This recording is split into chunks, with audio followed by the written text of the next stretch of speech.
Welcome to New York City. Welcome to 92nd Street Y. We have the one and only Heather Gay.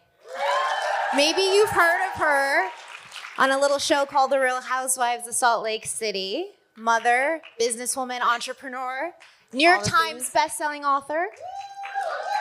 Yes. And yet everyone in the green room wanted photos with Brynn. Welcome to my life. I don't know about that. But before we get started, though, I was just thinking, I feel like we should all get something out of our system. What is that? What do we need to get? I mean, there's so many You don't things. need a prescription for it. But we needed something out of our system. Not as fun as I imagined, but okay. And I know, and tell me if you're kind of sick and tired of doing this, but this is what happens, honey, when you create one of the most iconic lines, right? Of literally, like, not even reality TV, but like pop culture. Should we all say it together? I think we should just fucking scream it. Everyone's sick of me saying it, but Brynn, when she says it, it's charming. You know, have you heard of it before? It starts with receipts and it ends with fucking everything. I think the White House tweeted it. It was on the floors of Congress. You went to the Oval Office, honey. Kamala HQ. It was on her social media at some point. So okay, you made it to the top. It's kind of been part of the anthem of the year, which is like feels important and special to be we need part it. of And that, we need it now. Let's do it together. We have to really, really yell it. I want to hear it all the way down and like fight with all those finance dudes. On three. 1, 2, 3. Receipts, proof, timelines, screenshots, fucking everything! Can I just say, after I watched your guys' season, I literally sent a text to an NBC executive. I was like, hey, like, oh my God, hi, God, that was really crazy and intense and good ratings and amazing TV. I was like, this isn't the new like standard, is it? Like, is this what we have to do? Like, I was scared going into our season. Yeah, I was scared going into our season. That type of like turn in a finale dinner. Just a little cray-cray. But here today, we are here to talk about somebody showed their titties on a book. Yeah. Finally. You gotta sell a book. I thought you were New York Times best-selling author. Why? I thought we didn't have to go this route, but we're doing this. But you gotta sell them. Brynn, sex sells. You taught me that. I did teach you that at BravoCon. So I'm into in the Sprinter van with Shep. We'll talk about that later. Yeah, we will. But I'm curious, why? Like, how crazy can you be? So you have done something that a lot of reality TV people don't even attempt, and most of them actually attempt, but they don't succeed. You wrote a book, and then you wrote a bestseller. Why the fuck would you do it again? It's kind of like if you have a really good season on Housewives, and then the next one, you get dragged. Like, go out on top. Why would you write another book? Why did you write a second book? I mean, that's a great question, Brynn. Because the truth is, I want to be a writer.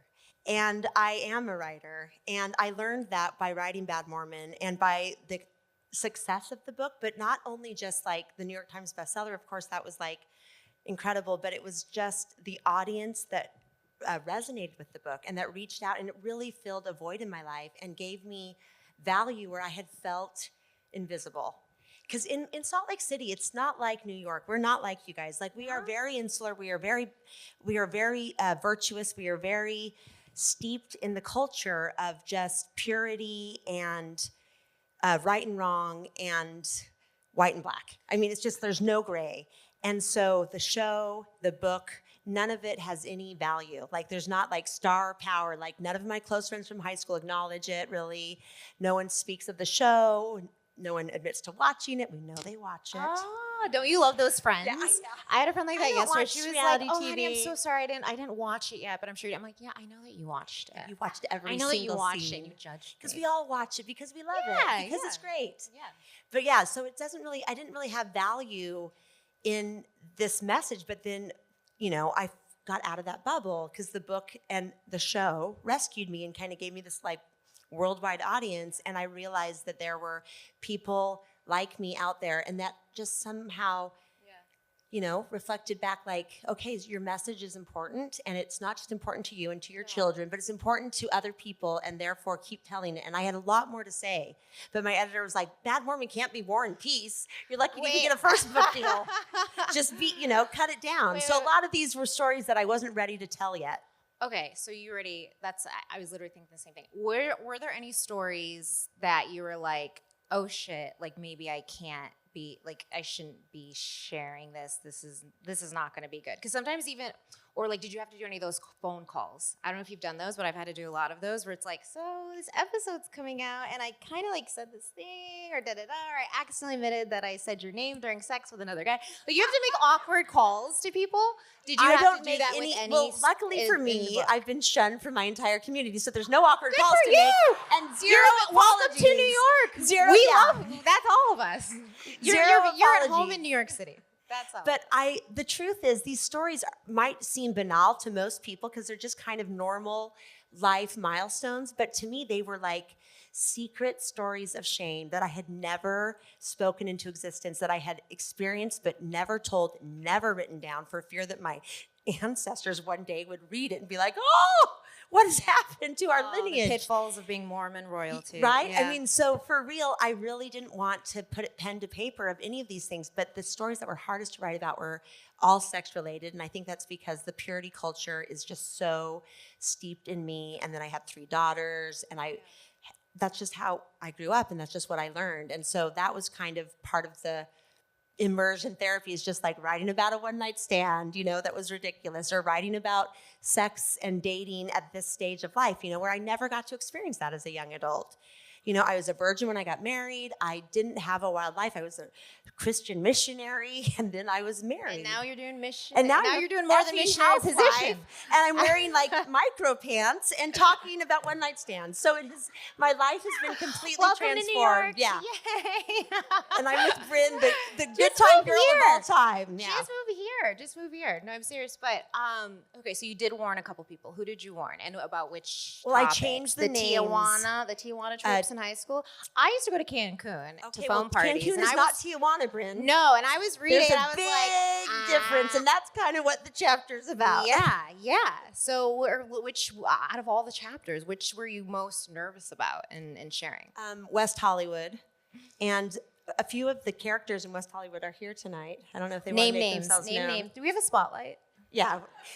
You don't have to reveal yourself, but you did wear an LL Bean trout sweater to the Abbey in West Hollywood. Under the bus. But I felt insecure about writing about sex because it's just something that I still view through a lens of shame. Like it's, that purity culture really stuck with me, that my value was only in being like with one man for the rest of my life and not get, why buy the cow if you get the milk for free? So I held on to that milk, you know? But now everyone drinks like almond milk and oat milk and stuff. Now milk's not even cool. Milk's not even cool anymore. And we're all lactose intolerant. Gives me Absolutely. gas. Okay, so with now having 2 books, I mean, you're on a reality TV show, you're bearing your soul, you're bearing them titties. Is there anything that's private anymore? Like, is there anything left in Heather that we need to, go to the gyno and explore? Like, what's left of private? Like, where's that fine line, right? Because you're putting it out. You're living out loud. You're literally living out loud. I think I'm out loud. You're living out loud. I read the book. I read the other book.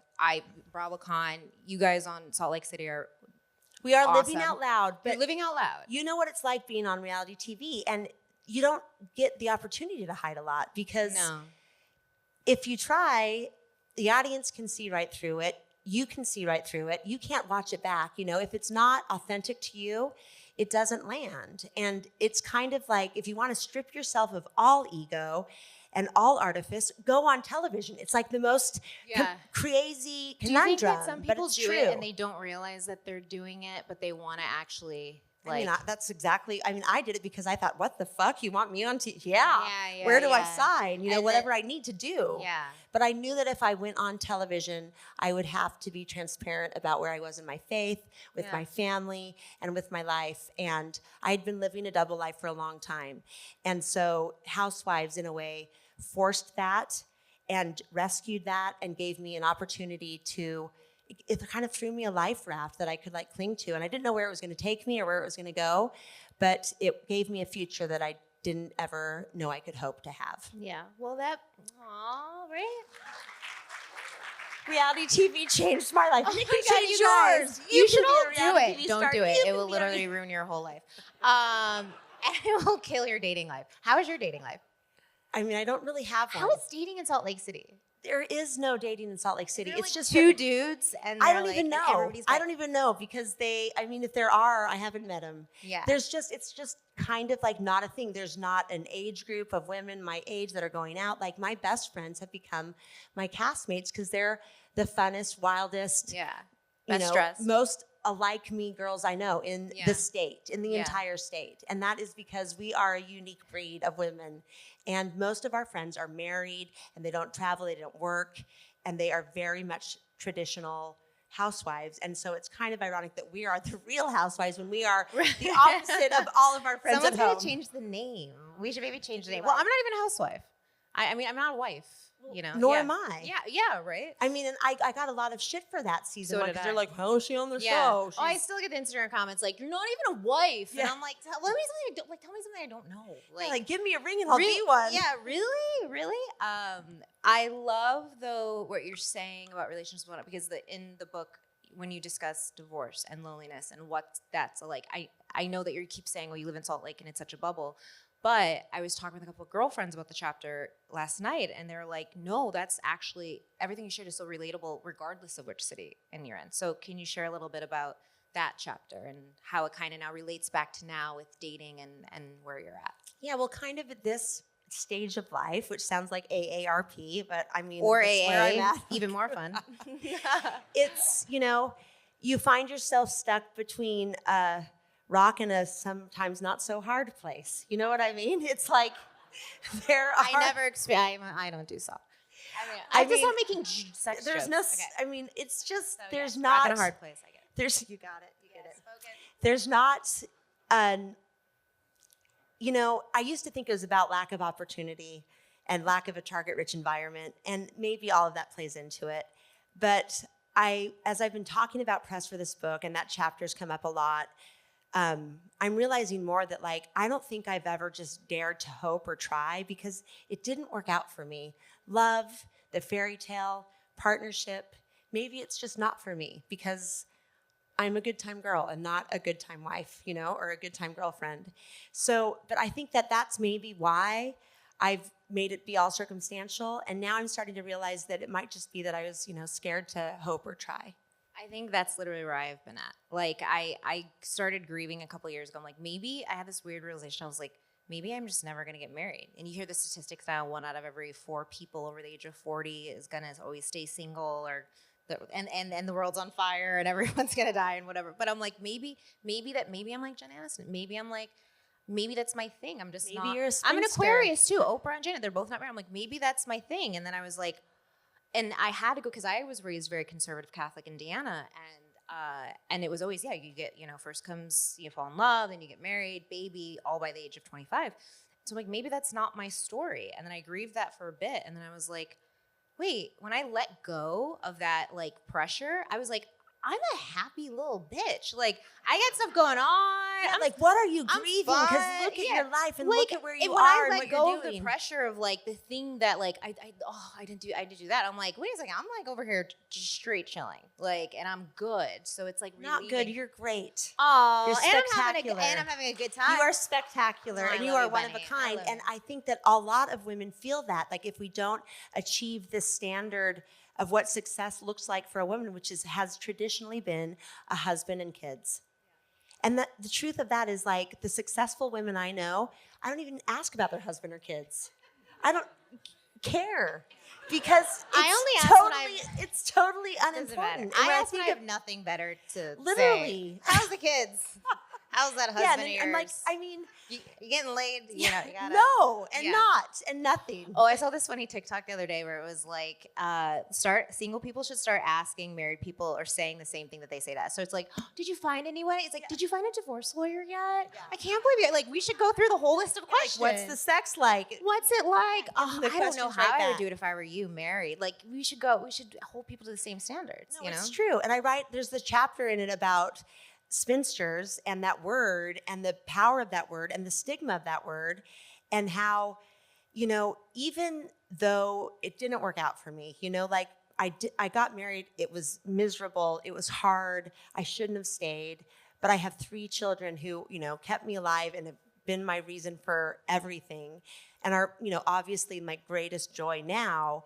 But like, how did that come out of something that was wrong in the first place? You know, it really messes with your version of success and your ability to kind of self-navigate, you know? But everything that you said in the spinster chapter, I read it and I was like, at the end of it, I was like, more like sit and spin, honey. Like, it's good. Yeah. We're going to put it a little. We're good time girls. Sure. We're good time girls here.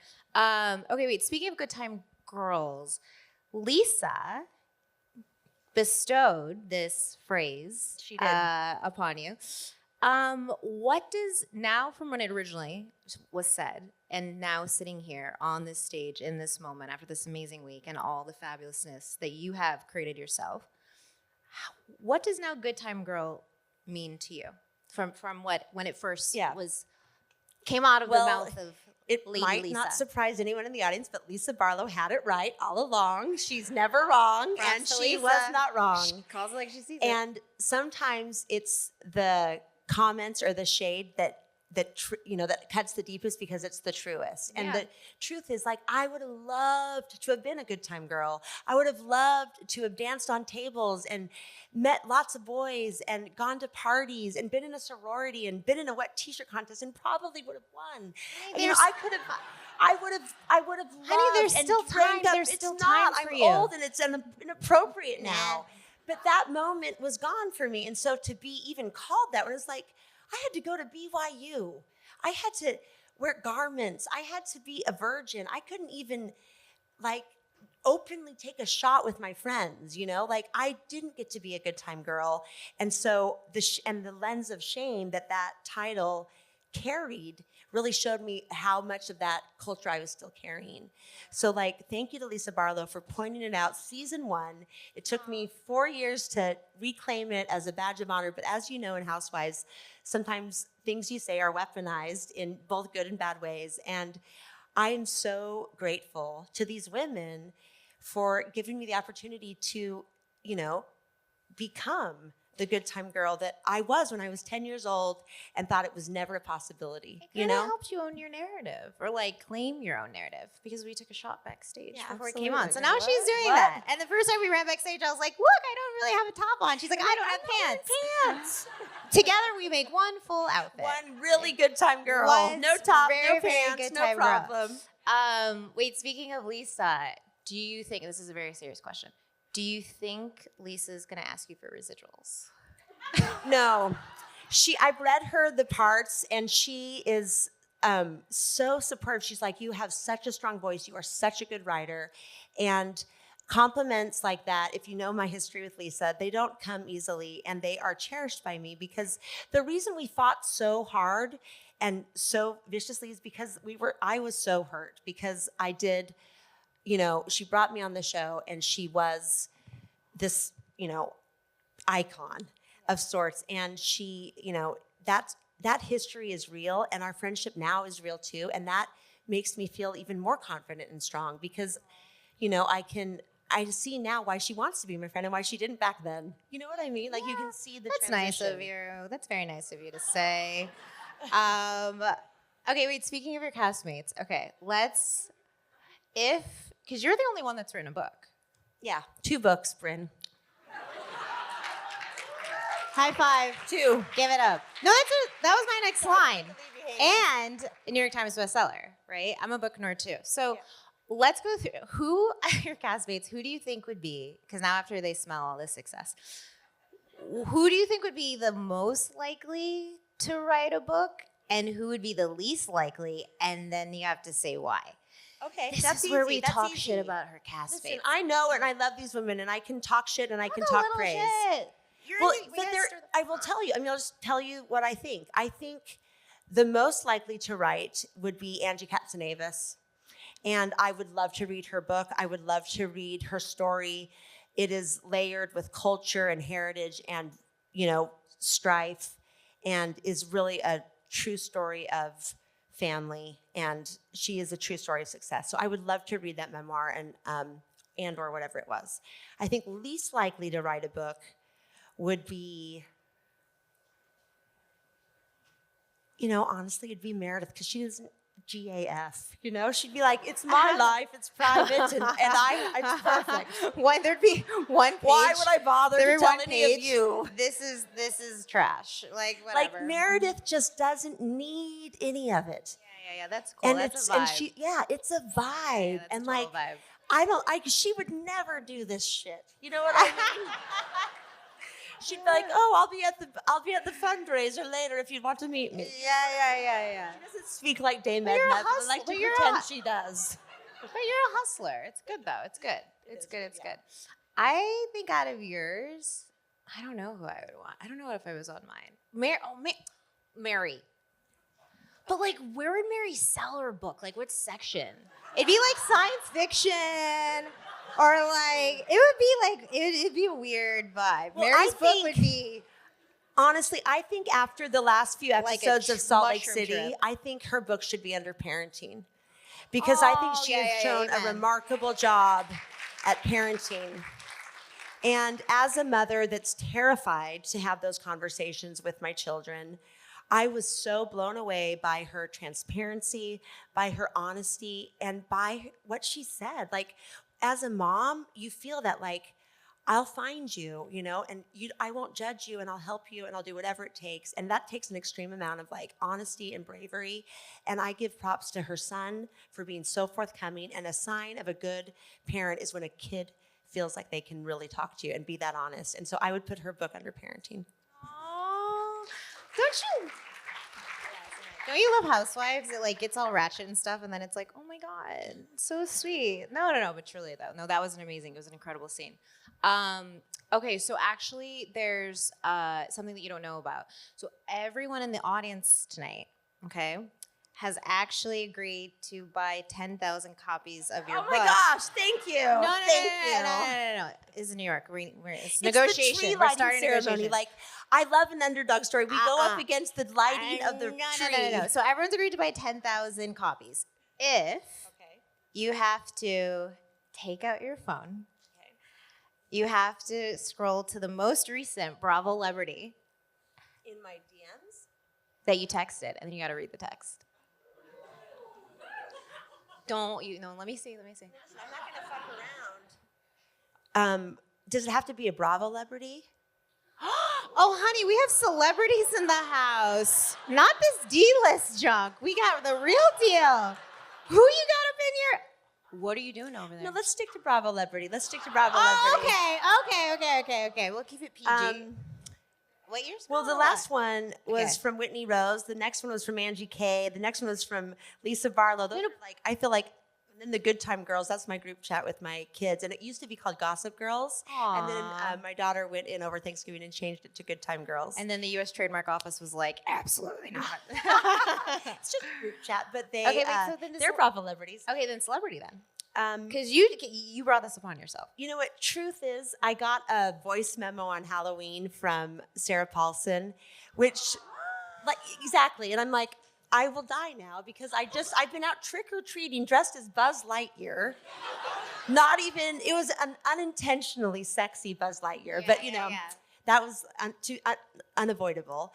But I got home and it was just like a voice memo just saying like, hey friend, and just funny, and like, this is how, like, just giving me a little bit of chatter on Halloween. And I thought I was doing a voice memo back because I thought I was cool and it was Halloween, and I did a voice to text.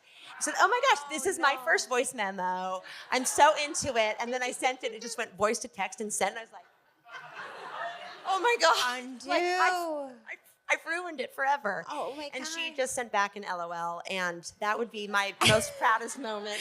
You're like, and then I tried to reply back and it went green. And then I sent a picture of me as Buzz Lightyear to infinity and beyond. And then she filed a restraining order with the local she unsent, and blocked. Aw, but I love that. I had a very unglamorous moment the other day. I was getting ready for Watch What Happens Live, and my toilet overflowed. And I'm not going to go into detail, but I was there's two sides of like this life of like getting texts, running around like Buzz Lightyear, and then also just getting texts. Okay, so what is next for Good Time Girl? Where are all the good girls going? How much of a good time are we going to have, and what are we doing? What is next?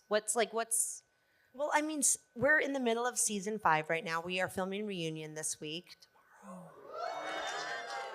What are you doing to prepare? Should we stretch? For reunion? To prepare, what are you doing to prepare? What's your What am I doing reunion to prepare? prep? It's like I'm doing my book tour, and it just happened that the pub date was 2 days before. You never know when they're filming a reunion. Yeah. We don't know. We find out like a few weeks in advance, crazy. but pub dates are set in stone. Yeah. And December 3rd had been the pub date, and then they're like, oh, but we're filming a reunion December 5th. Yeah. So luckily I'm in New York. It works out perfectly. But I don't prepare because I'm in a weird situation, I didn't even know if I was going to have a job after Bermuda because I loved and felt so indebted to these women for rallying. And I know that seems like might seem stupid, but in Housewives, you rarely rally. Yeah. It's really can be an isolating game sometimes, which is 100%. hard. Yeah. And then even when you love and trust each other, there's still conflict and there's still television, And so I thought, I just came from such a place of feeling bonded to them, and I write about it in the book and talk about it, and I hope that it translates. Like, the reason Bermuda was spectacular for us is because we realized in that moment how much we did love and care about each other despite all of our conflict and despite all of our problems, and we put aside our petty differences and kind of realized our strength as a group. Yeah, and rallied. Yeah. And that's made it a really spectacular night, and it made it so much more fun to film. But, probably not as interesting, but so fun to film. I think it was the most interesting season anyone's ever had, but it was great. It was really, really good. So preparing for reunion, it's just natural. You hurt your friends' feelings, they hurt yours, and you have to fight it out publicly. And so I don't have a lot of preparation other than no, it's totally normal. That's what friends do. You hurt my gonna feelings, come I hurt you, and then raw. we have an adult female fight club in a giant studio, and it's televised. with great, sometimes horrible lighting. It just depends. It really all depends. Do you think that there's anything in this bad boy that anyone's gonna read and actually or it's too quick of a turnaround and bring up? Because you go into detail about.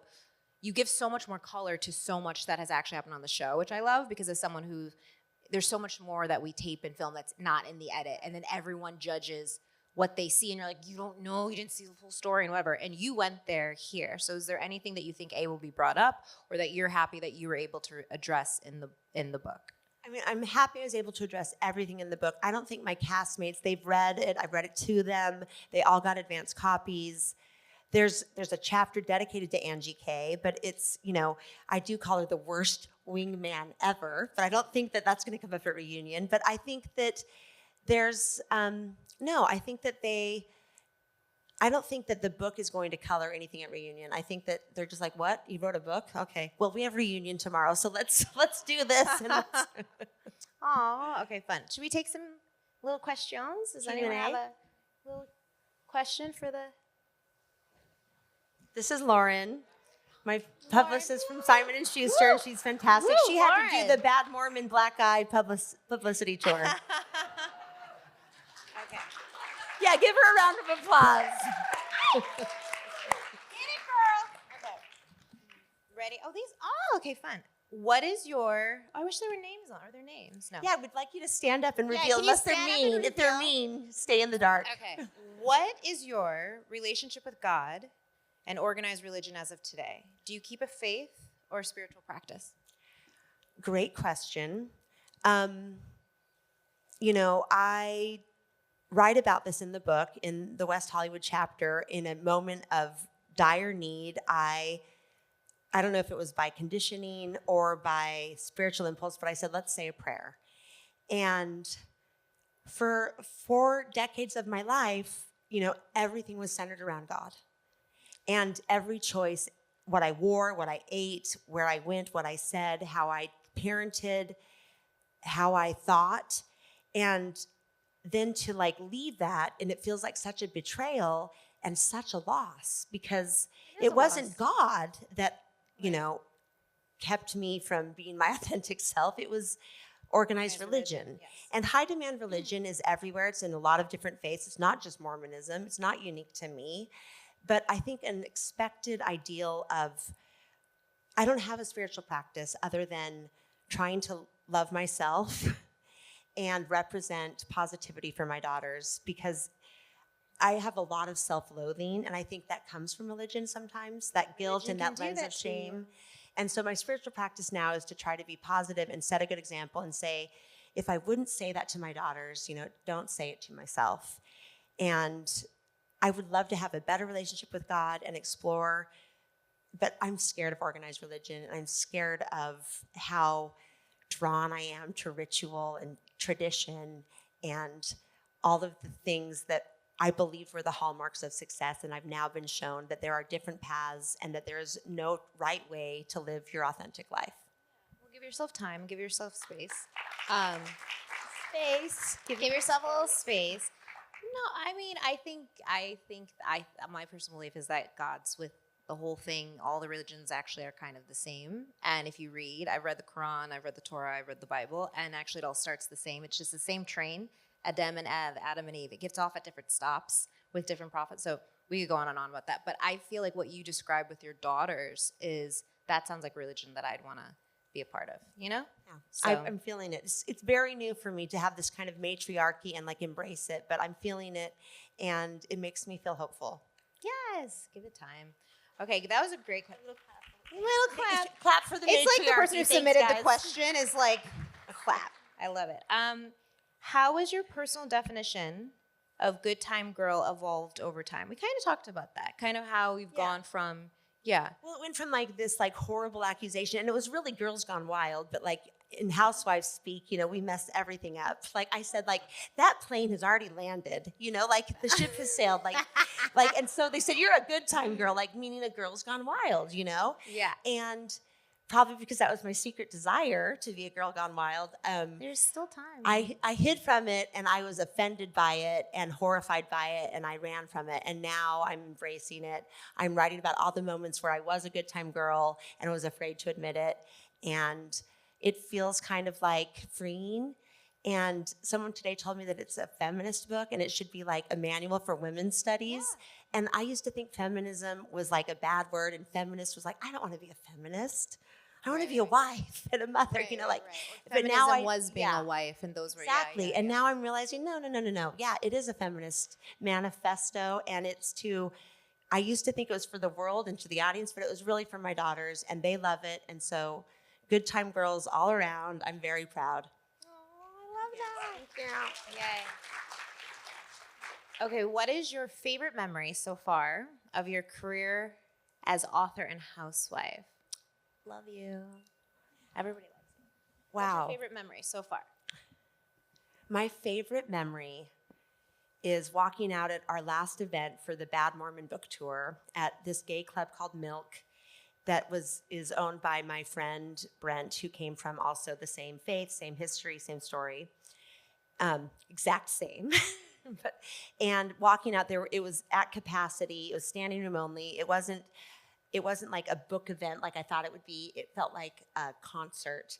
And everyone there was just celebrating the community that we had created in our otherness. And that moment, I remember walking out and having everyone cheer and looking at my business partner who was moderating and just thinking, I'm the luckiest girl in the world, and I never knew this existed. I was so scared of being isolated and alone and shunned and, rejected. And there is this world out there of people who like the book and like the message and like me. And that felt like filling a void that I had felt for a long, long time. So that was my favorite memory. For sure. We're going to clap now after everyone. No, we're going to clap after every question. We're going to clap after every question. We'll just set that established. Who would you bring on ultimate girls trip? Well, you, 100%. I mean, we have been in a Sprinter van and in a BravoCon bus together, and Brynn is a girl's girl to the extreme. She's just come sit by me. Let's analyze everyone on this bus. Let's talk about everything that's happening.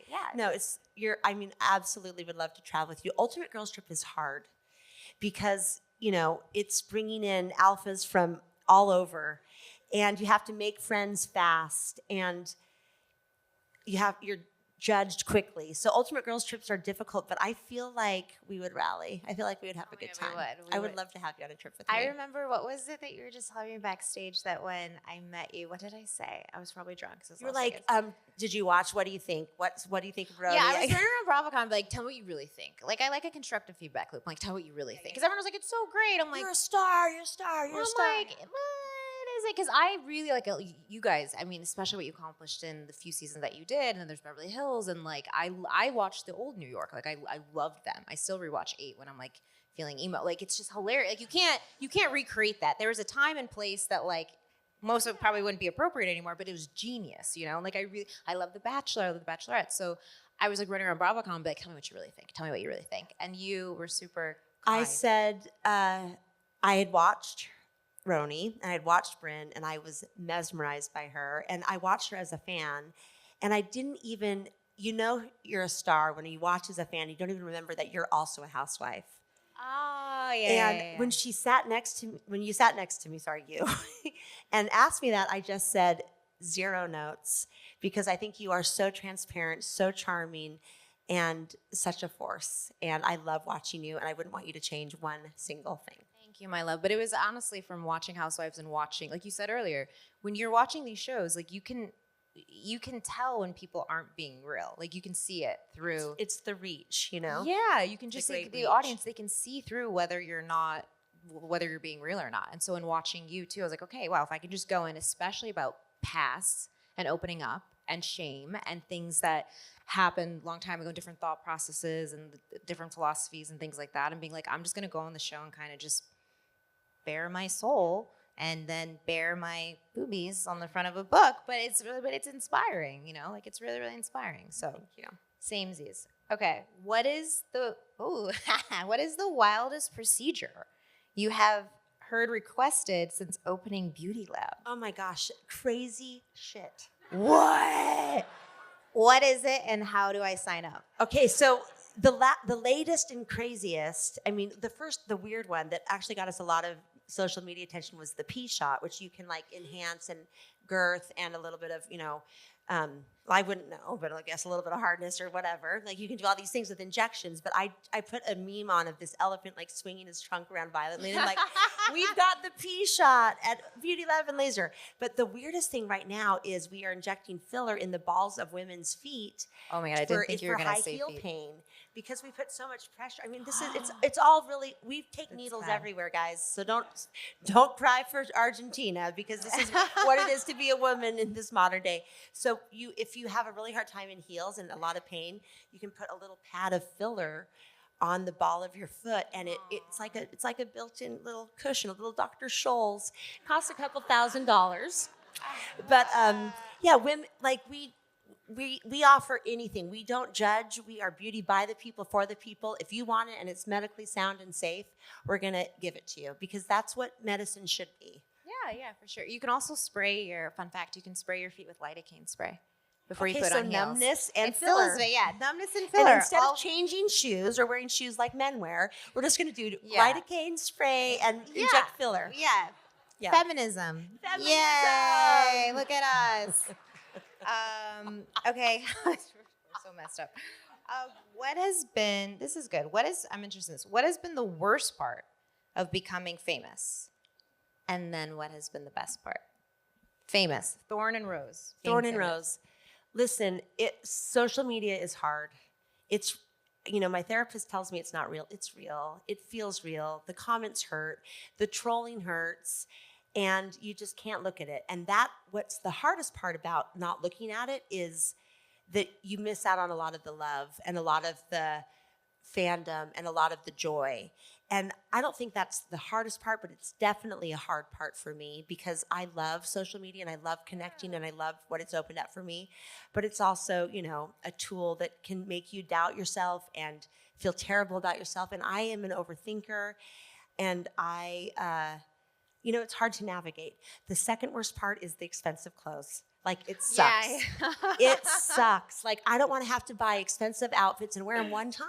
Right. Or after you see yourself on TV and you're like, maybe I I should get a makeup artist. No, you know, maybe I should do glam every day just to get coffee or to wake up. It Like just morning- changes your morning normalcy. Yeah. It Which changes was a kind of little what bit. was charming about original Housewives, like there wasn't glam and, dedicated websites to your outfits and how much did what they wear cost, and had that all become part of it.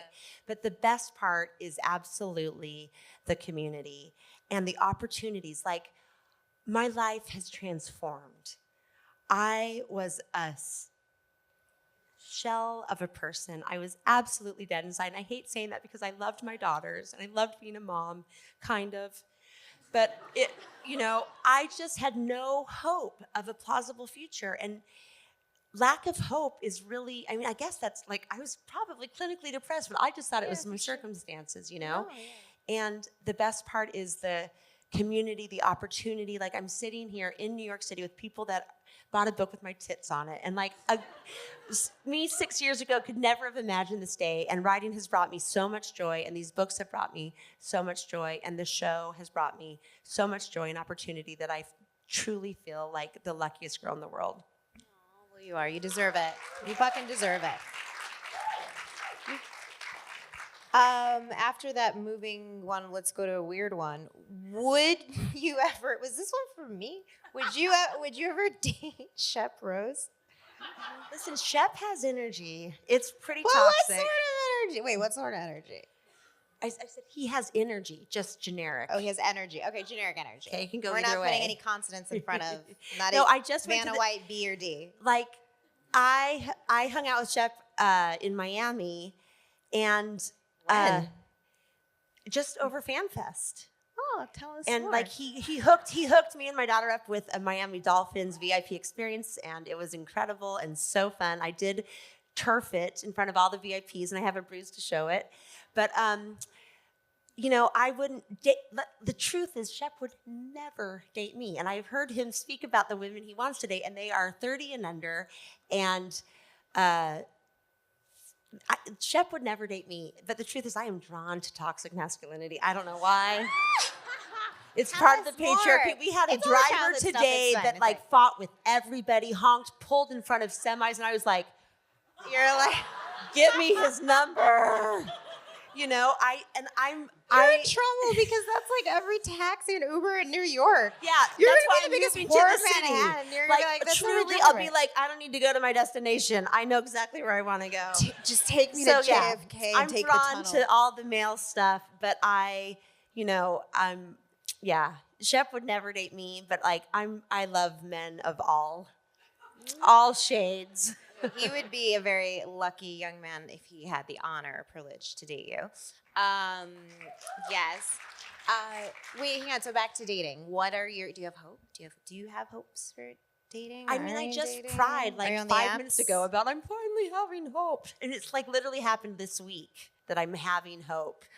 Mostly, supposedly when it mostly happens. because I hate when the people say micro shorts fit. I'm just kidding. No, I just no. That literally has little to do with it. I don't really have hope yet, but I'm climbing out of a hole, kind of, and every day it's like a new reality. My kids are grown. My oldest is a senior. She's graduating. I don't have the excuse of motherhood to hide behind. I used to say I don't want, my girls around men and da-da-dee, but whatever. Like now it's just me.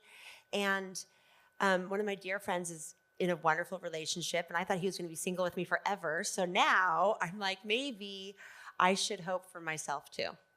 Yes, well, you deserve it. You should come to New York. We have men here. Do I'm gonna There's a couple if my more. driver wasn't married and And- didn't reference his son, I'd be, And we have I'd men. be getting married. It's fine if taxi drivers are your thing, but there's others. We He's can go to a bar. he's a private driver. Give Oh, me a that's little chic. credit. That's actually chic. I like that. I like that a lot. That's funny. This is really sweet too. From Cameron, thanks for sharing your name, Cameron. Thanks, Cameron. What is a piece of advice that you would give your season 1 self? Oh my gosh. I would. My love. I'm so. My love, it's fine, boo boo. I'm sorry. No, it's fine. It's Cry always. I cried like in every stupid No. interview today. I would tell her you are the bravest, coolest, baddest fucking bitch to get out here and do this with everything you have at stake. And all of your insecurities and all of your fears and all of the trolls and all of the hate and all of the stigma, like season 1 me, that version of me is braver and bolder and cooler and smarter and had more guts than the season 1, and you know. Yeah. You know what? I fucking love that. And I love that we see from season 1 into every season of life. It's all here. It's all in this book. Everyone's going to fucking love it. And I love you. And thank you so much for doing this. This has been absolutely amazing. Like, I love truly. you. Thanks for being here, you guys. The best. You're all good time girls. I just want to end it because we're crying. Let's go get a cocktail. The second the tears out, I'm like, and booze. And tears and boobs, and that's it. Tears and tits. It's our new Amazing. theme. Okay, should we skip off? Yeah. Into the sunset? You guys, Thank you so guys much for Thank you guys coming. for coming.